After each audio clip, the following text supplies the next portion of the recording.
Good afternoon again. My name is Alicia Herbert. I am the Director for Education, Gender and Equality, as well as the Special Envoy for Gender Equality at the UK's Foreign, Commonwealth and Development Office. It is an absolute pleasure for me to moderate this event this afternoon. We know that humanitarian crises are lasting longer than ever before, that extreme weather events caused by climate change are on the rise. Schools continue to be attacked and to come under attack. There are now about 128 million children and young people around the world whose education is being disrupted by crisis and conflict. And this is up from 75 million when leaders gathered in 2016 at the World Humanitarian Summit. And at that summit, we launched Education Cannot Wait.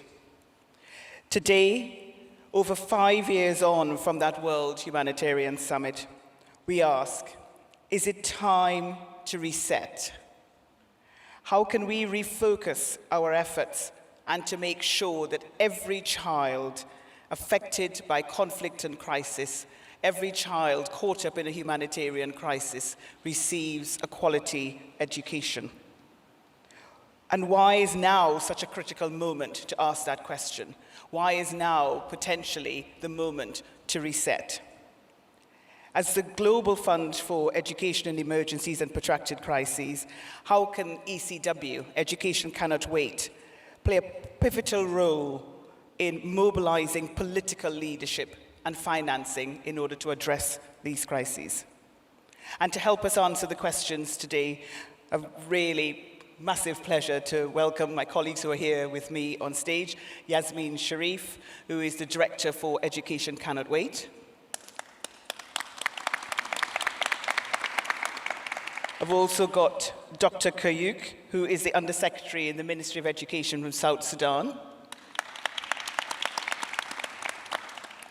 Philippe Lazzarini, who is the Commissioner General for the United Nations Relief and Works Agency and will be joining us remotely. Egeland, the Secretary General of Norwegian Refugee Council, who's also joining us remotely. We also have a few others also joining us remotely. Colm, Brophy, who's the Minister for Overseas Development Aid in the Irish government. Harjit, Sajjan, who is the Minister for International Development from Canada, as well as David Miliband, the President and CEO of International Rescue Committee. And we'll all, thank you. We're applauding the virtual colleagues, absolutely. We can't see them just yet, but anyway, there we are. And we've also got Tariq Gurg here as well, the CEO of Dubai Cares, and our very warm host for all of Rewired, and indeed are here this afternoon as well. We have a fair amount, you can tell from the lineup I've just set out. We've got a fair number of people to get through. So of course I'm going to ask my colleagues to keep it brief, 3 minutes maximum per question. And in doing that, I'm going to kick off by a question to Dr. Kuyok. And Dr. Kuyok, we just want you to tell us a bit about what are the challenges that you face in ensuring that children in South Sudan are able to learn? And have those challenges and barriers changed over time?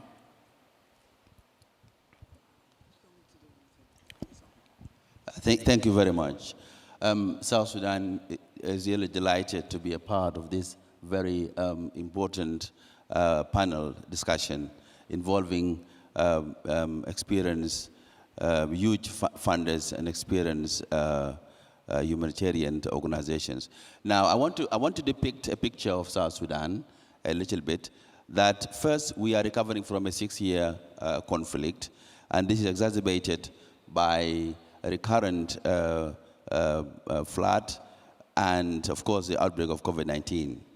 2/3 of the country is now underwater, and this has led to a displacement of huge segment of society.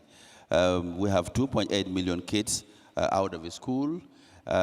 Most of them are girls. 75% of that are in the rural areas. With the support of the ECW, which is now in its 3rd and final year, we were able to support the education of these children. So we're able to, for example, print 1.2 million textbooks. That has reduced significantly the pupil-teachers, the pupil textbooks ratio from 1 to 19 to 1 to 3. We're also able to, drill boreholes for a number of schools, because availability of water in the schools is crucial for adhering to COVID-19 situation. We're also able to construct some TLSs, classrooms, for a number of these children, and train teachers. But I think most importantly, what the project did for us was to try and create a platform for all the main stakeholders. The donors, we've got the donors grouped in the country, the development partners, implementing partners, and also the government at different structures. The government at the national level, at the state level, as well as the county level. Now this is something new, because it brought us together to be able to collaborate and coordinate these efforts, and try to rethink on how best we could confront this problem. Because the situation is really fluid, if you look at it in terms of displacement. So we're able to think about sharing the data and how best we can address or confront these issues. So, but the issue now is MYRP, ECW, is in its final third year. And I'm really very happy to be with Yasmine. She was really instrumental in getting us the ECW project. And we'll be having a private discussion when we leave from here. And because the issue is still there. The problem still exists. And we need to look forward. So I'm happy to be here. I'm happy to share this experience. Thank you very much. Thank you very much, Dr. Kuyok. So Yasmine, you heard, he was actually name-checking and talking about the MYRP in South Sudan and talking about the challenges and indeed ways in which they were overcome. It's, ECW has been running now for 5 years and a number of achievements under your belt, but there's still many of them out there and they're changing all the time. Why now? Why is this a time now to focus or refocus on education in crisis and conflict? Thank you very much, and I would like to express a special thanks to our distinguished chair of the Education Cannot Wait Executive Committee, Director Alicia Herbert, because it takes strong chairs, Gordon Brown for the high-level steering group and Alicia Herbert for our Executive Committee, to actually be able to move at the speed, less bureaucracy and more accountability and real quality education. And that's what Education Cannot Wait is about. I also would like to thank His Excellency Tariq Al Gurg, who is convening Rewire, but who, together with the UK, our biggest funder, is also one of the founding fathers and mothers of Education Cannot Wait, and our distinguished partners, Dr. Koch and the whole government of South Sudan, and all our 33 country host governments who are working so closely with Education Cannot Wait in the harshest of circumstances, as hosting refugees in the midst of armed conflict, climate-induced disasters. We are speaking about abnormal challenges. In answer to your question, first of all, we have seen a growing humanitarian need. Conflicts are not ending. Refugee flows have never been as high as since the Second World War as they are today. And then we have COVID-19 and a growing number of climate-induced disasters. Despite that, despite the growing needs, and remember, education is a development sector, so I'm looking at all our development strategic partners in a humanitarian context. That is what creates the humanitarian development nexus. Despite that, the needs are not being catered to and the funding is not keeping pace with the growing needs in humanitarian contexts. Only 52% of the UN's humanitarian appeals were met last year, and only 2.5% went to education. And that's just the humanitarian side. Then we have the development funding. We are not keeping up with the needs on the ground. When Education Cannot Wait started, and was established at the World Humanitarian Summit under the leadership of Mr. Gordon Brown, the former Prime Minister of the UK and the UN Special Envoy of Global Education. There were 75 million children and youth, of whom 39 million were girls, who did not access a quality education. Today we are speaking about 128 million children and youth, half of them girls. So we need to keep up with the realities on the ground, which leads me to financing. OECD countries speak about $10,000 to $12,000 a year for primary education. We are moving around with $300, and we want to achieve quality education. This is a clear signal of the socioeconomic divide, the digital divide that has been laid bare during COVID-19. But there is hope. There is hope. Education Cannot Wait is working with our partners, host governments, with our executive committee, our high-level steering group, civil society, UN agencies to develop an unprecedented strategic plan, an action plan that will be launched in 2023. with an ask of a minimum of $1 billion to ensure holistic quality education to every child, every girl who today are suffering in the darkest corners of the world because of brutal conflict, because of climate-induced disasters, or as forcibly displaced.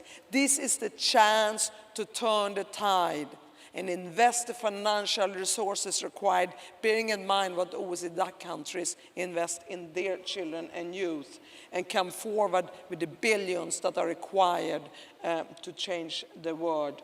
And I would like to take the opportunity here.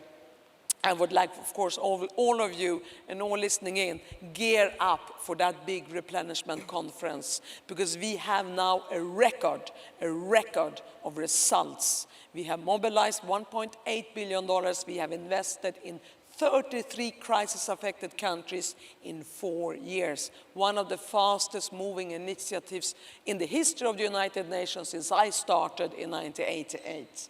And we are making a difference. See our annual report.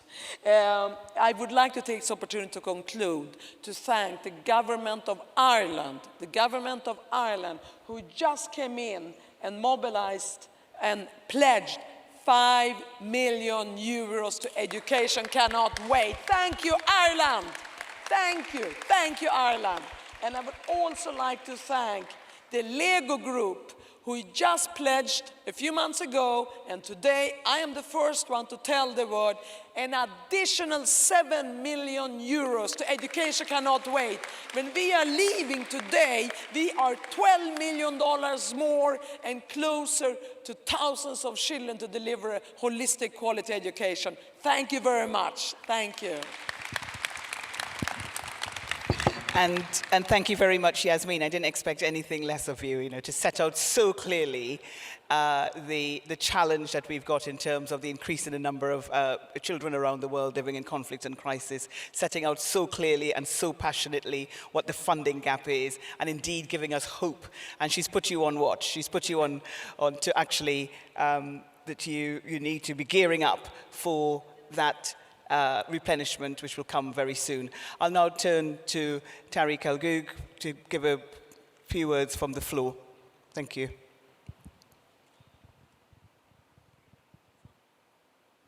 Once I figure the technology out. Hello? Yeah, there we are, it's working for you. I want to talk to the audience, that's why I'm going to come. Alicia, great seeing you again. No. I have to leave for another session, that's why. I'll be very quick. We were investing in education in emergencies since we got incorporated back in 2007. And when the earthquake struck in Haiti back in 2010, which I visited as well, we appointed, I remember, UNICEF and CARE International in Haiti. I saw the program. And then the floods of Pakistan came 13 and 14, if you remember, 2 years, the floods of Pakistan. And I went to Pakistan to see our program. You see, I came to realize investing in education in emergencies at that time was a waste of money and time. And I told my team, I will never invest in education in emergencies because there is no strategy. There is no path. It's a tap water going down the drain. They're not learning anything. They're putting tents, giving them some coloring books, some reading books, and some Lego to play. They're not learning anything, no mainstream education. And I promised myself that this is all donor money, and I'm not going to play with donor money because I promised them quality education until 2015. 2015, there was the Oslo Summit on education, and Gordon Brown had a big meeting on the sidelines of the Oslo Summit, and he rallied the entire international community, which includes UN, World Bank, governments, and we were the tiny ant who was sitting on the table, actually. And that's where Gordon said, I want to kick off a technical team to start the first ever UN fund on education and emergencies that will rally upon donors, governments, players, such as UNHCR, such as the World Bank, such as the Ministry of Education of recipient countries, whenever there's any emergency, and come immediately to that country because in crises, education is neglected. It's all about health, it's all about water, sanitation, it's all about safety, it's all about medicine, and that is what's supposed to be, and probably mental health. And I don't argue with that.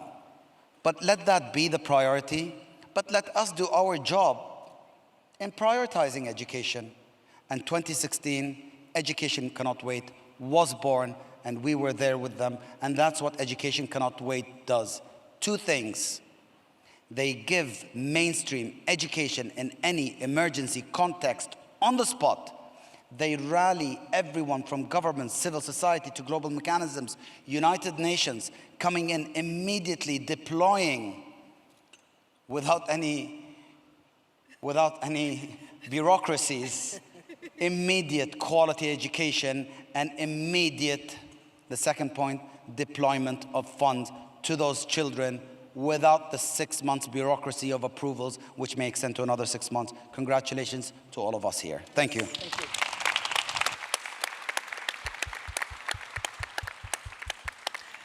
Thank you very much for that, Tariq.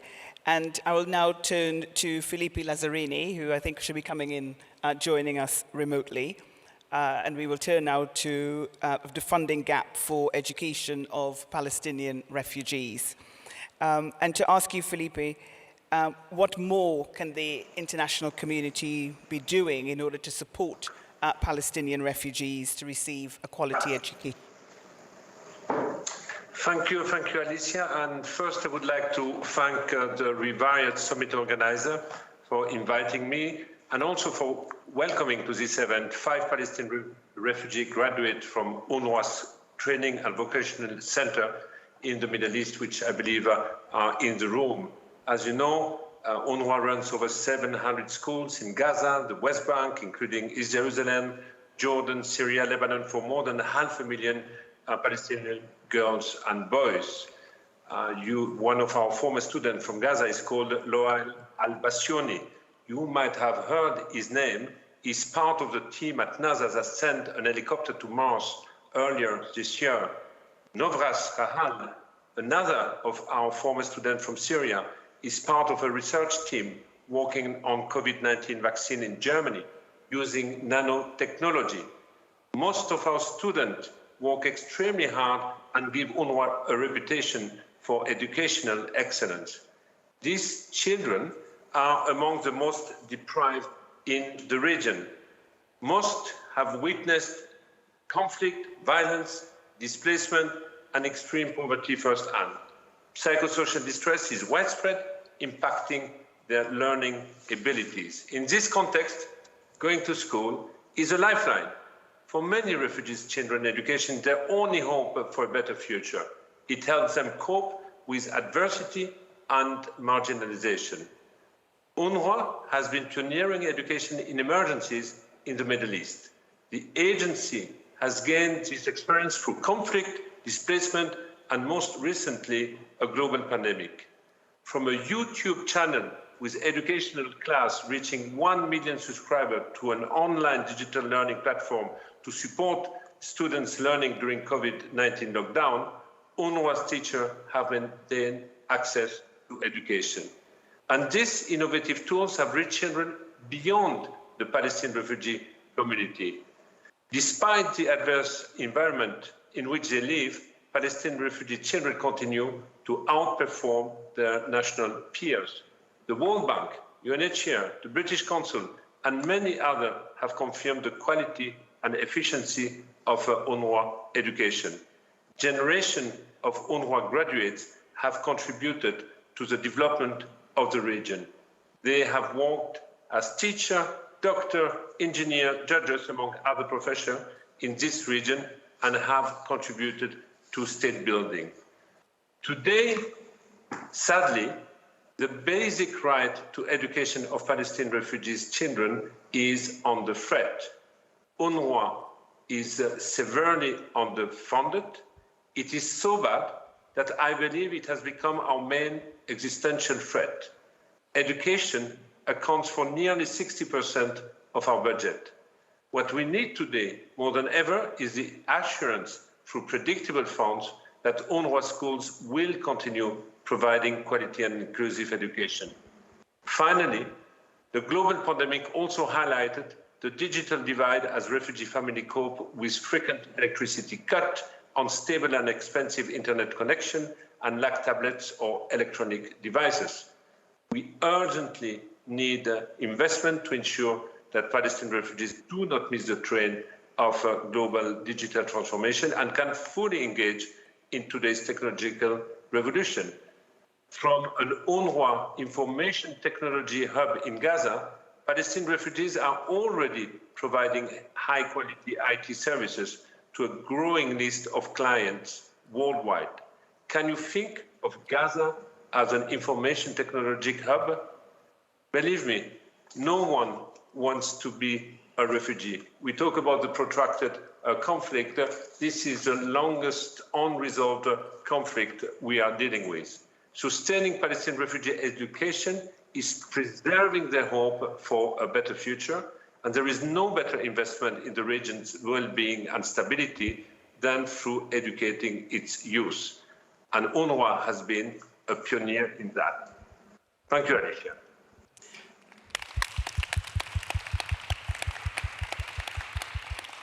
And huge thanks for that, Philippe. I think, we've heard from Dr. Kuyok in South Sudan and the sort of achievements that we've had recently. We've also heard of the situation amongst the Palestinian refugees as well, and there are achievements there, but still massive challenges that we've got ahead of us.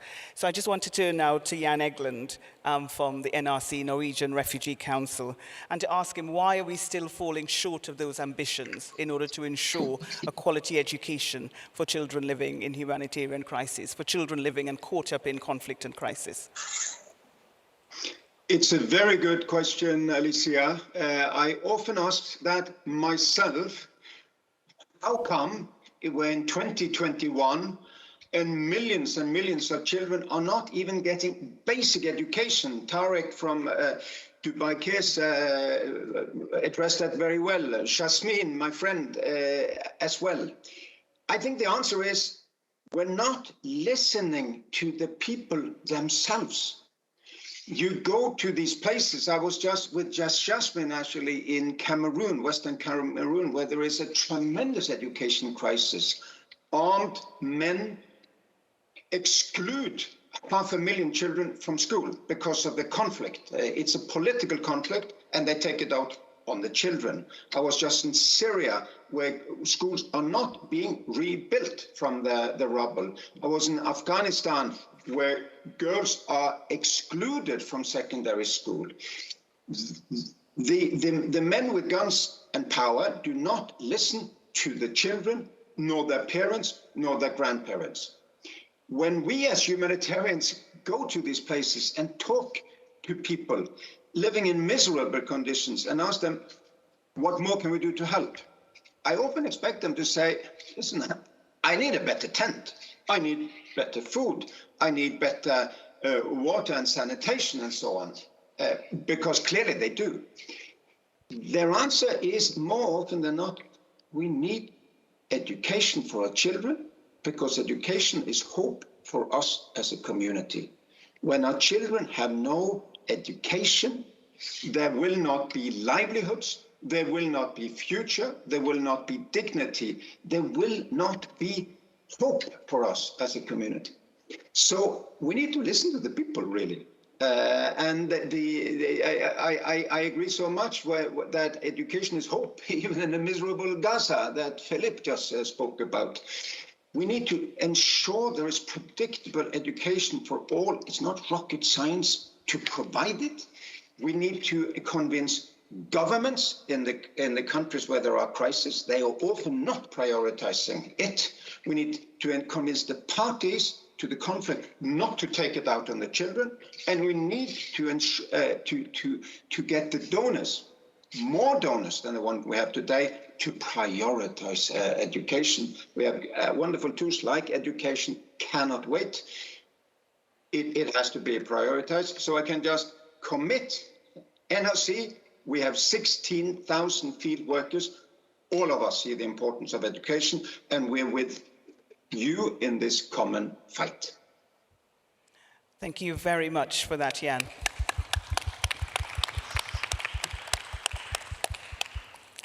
Now, we know that Canada has always had refugee education as very much a priority for them. So I'll now turn to some pre-recorded remarks from Minister Sajjan about Canada and its commitment to refugee education. Thank you so much for that introduction. Let me begin by acknowledging that I'm here speaking to you from the traditional unceded territory of the Algonquin and Anishinaabe people. I wanted to thank you for inviting me here today to speak about the importance of education, especially in times of crisis. I want to tell you what Canada is doing and what we can all do so that every child, no matter where they are born, has access to quality education and learning.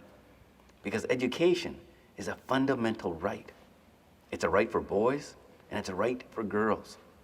Because even in the most difficult circumstances, when we give children a meaningful chance to get an education, we give them hope. It is why our feminist international assistance policy focuses on providing education to girls, because this gives every child a meaningful chance to contribute, no matter their gender. With meaningful education, you have the building blocks of peace and development. Education is where good things start for children, especially girls. Despite the importance, the education of 120 million children and youth has been disrupted by humanitarian crises. Millions of children are denied the chance to develop the skills and knowledge they need to succeed. And for refugee and forcibly displaced children, schools are more than a place to learn. Schools are a safe spaces amidst what is often chaos, confusion, and uncertainty. Schools may be where they receive a nutritious meal, and schools are places where children can play, dream, and connect. Reaching learners who are marginalized is not only a moral imperative, but also a practical one. Long-term investments in education help us prevent so many of the problems that lead to global conflict and divisiveness. Canada's approach to education is rooted in our values of equality, diversity, and inclusion. When everyone gets the education they deserve, everyone has a chance to find their life's path and contribute to their communities. And Canada is proud to lead Together for Learning, a 3-year campaign to promote equality education and learning for all refugee and displaced children and youth, as well as for children in host communities. And through our Refugee Education Council, we hear the voices of youth, teachers, and parents and act on their advice. Canada values its partnership with organizations like Education Cannot Wait. Education Cannot Wait moves fast to reach children and youth in crises. An innovative way, bridging together the public and private sector and local partners so boys and girls can have access to safe, quality education and learning. And I want to thank you for all of your work. Canada is proud to support you. The widespread setbacks due to COVID-19 demonstrate that now more than ever, we must support national governments to reset education. Donor countries and national governments must recognize that education is a long-term investment, one with huge benefits. Because every child, everywhere, has a gift to contribute to this world. Education allows them to discover that gift. And the benefits are far-reaching and transformative. For them, for their families, for their communities, and for all of us. So thank you. Merci beaucoup. Thank you very much, Minister Sajjan, and thank you very much, Canada. From Canada now we'll travel across the ocean and go to Ireland, where Minister Brophy has an announcement as well to make. Conflict, climate-related disasters and disease are disrupting the lives of an increasing number of children worldwide. This means the number of children at risk of not being educated is growing. If we are to deliver our responsibility to future generations, we cannot neglect education in our responses to conflict, disasters and diseases. Education underpins peace. It mitigates the impact of violence and displacement. It's essential to the development of life skills. To educate is to invest in hope. We each have a duty of hope, a duty whose discharge makes the future brighter for the most vulnerable. Education Cannot Wait is delivering hope through meeting the urgent education needs of children and youth affected by emergencies and protracted crises. I congratulate the Executive Director, Yasmine Sherif, the ECW Secretariat and all the partners for the significant progress made advocating and delivering education in emergencies. Ireland shares your mission. That's why since we joined Education Cannot Wait in 2019, we have contributed €6.85 million to the fund. Today, I'm very pleased to announce that Ireland will contribute a further €5 million to Education Cannot Wait in 2021-2022. Working together, we can continue to deliver hope and knowledge to young people living through the most trying of circumstances. Thank you.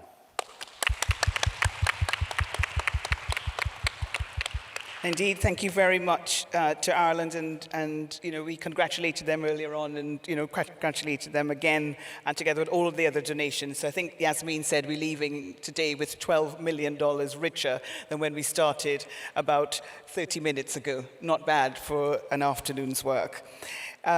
Just now I would like to turn to another pre-record that we've got, this time from David Miliband and the IRC. Hi, I'm David Miliband, President and CEO of the International Rescue Committee. I'm really grateful to Education Cannot Wait and to Tariq Gurg and our partners at Dubai Cares for inviting me to offer a few reflections at this really vital session of the Rewired conference. We know that before the COVID crisis, over 250 million children around the world were out of school, and about half of them, more than 125 million, are in the crisis and conflict settings that constitute the mission and the focus of the International Rescue Committee and that are the focus of this discussion. I think there are 5 big lessons that I want to put on the table for the discussions today. The first is the importance of multi-year funding. We're talking about kids with many years of education needed, but short-term funding. That doesn't make any sense at all, and it's why trailblazers like the Lego Foundation, who funded our $100 million 5-year project in Ethiopia, Uganda, and Tanzania, Play Matters, deserve so much credit for what they've done. Secondly, the combination of formal and informal education needs to be recognized for what it is, a reality. And we need to end the zero-sum game, almost the competition, and even the denigration of non-formal education. We're going to need both. Thirdly, let's never forget that children in crisis situations, young people in crisis situations, have been through unspeakable trauma. And everything we know about the way young people develop says that you've got to address that trauma head on. That's why we talk a lot about social and emotional learning, not just academic learning. Fourth, there's an imperative around innovation.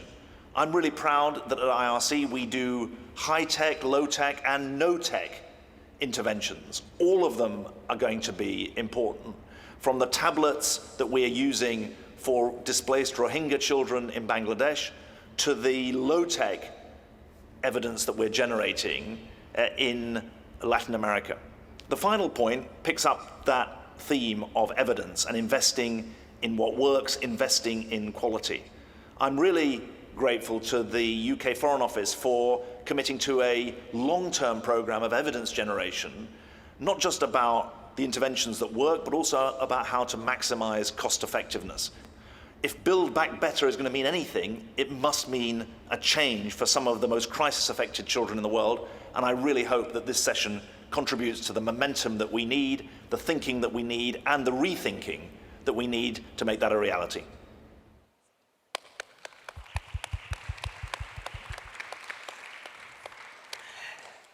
Thank you very much for that, David. And that brings us to the end of the discussion that we've had over the course of the last 25 minutes or so.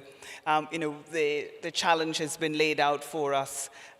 We've had a sense of some of the progress that we've made, not only ECW as a whole, but indeed in places like South Sudan and for Palestinian refugees. A call for us to listen to the people, to listen to communities, and a demand for education. We've had announcements, and as well, we've just ended with a number of lessons as well to take forward, to take that momentum forward as we move to develop that strategic plan, and as we move forward as well for that replenishment of education cannot wait. So I'd like to thank all of the speakers who came on either remotely or pre-record, or indeed who have been here on the stage with us. So thank you very much. It's now my absolute pleasure. I think you guys are leaving. May I just give an applause to the moderator?